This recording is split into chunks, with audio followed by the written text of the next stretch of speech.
The Picture of Dorian Gray by Oscar Wilde, narrated by Michael Ward. The Preface.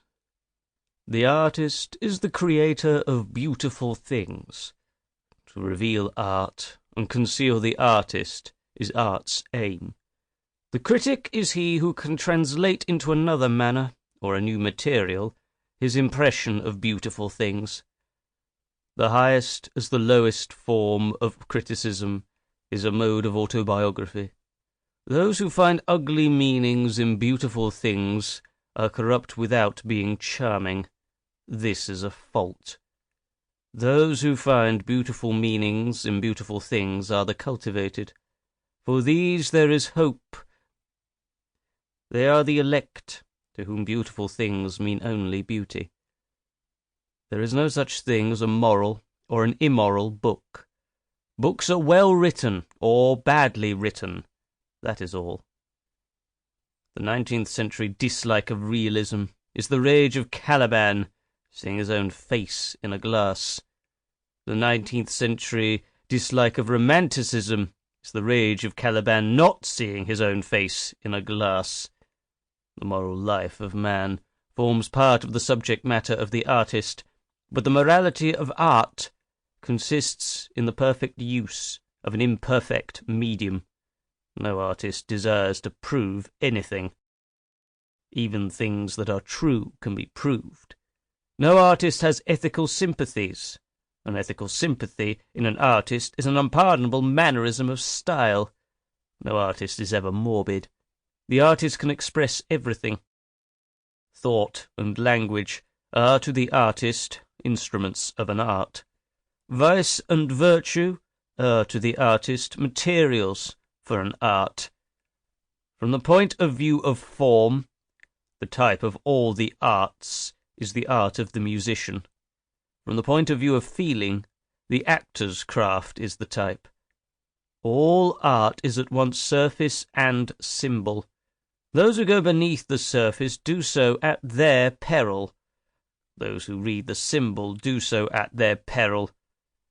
It is the spectator, and not life, that art really mirrors. Diversity of opinion about a work of art shows that the work is new, complex, and vital. When critics disagree, the artist is in accord with himself. We can forgive a man for making a useful thing, as long as he does not admire it. The only excuse for making a useless thing is that one admires it intensely. All art is quite useless.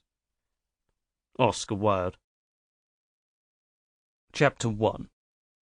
The studio was filled with the rich odour of roses, and when the light summer wind stirred amidst the trees of the garden, there came through the open door the heavy scent of lilac, or the more delicate perfume of the pink flowering thorn.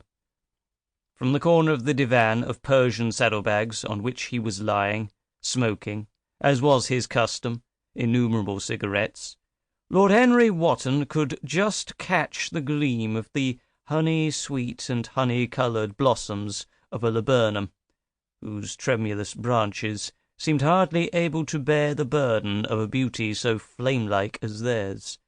And now and then the fantastic shadows of birds in flight flitted across the long tussore silk curtains that were stretched in front of the huge window, producing a kind of momentary Japanese effect, and making him think of those pallid, jade-faced painters of Tokyo, who, through the medium of an art that is necessarily immobile, seek to convey the sense of swiftness and motion.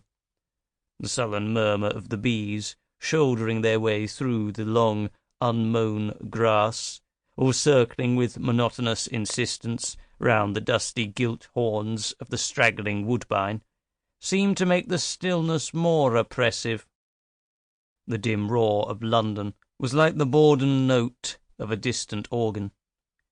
In the centre of the room, clamped to an upright easel, stood the full-length portrait of a young man of extraordinary personal beauty, and in front of it, some little distance away, was sitting the artist himself, Basil Hallward, whose sudden disappearance Sample complete. Ready to continue?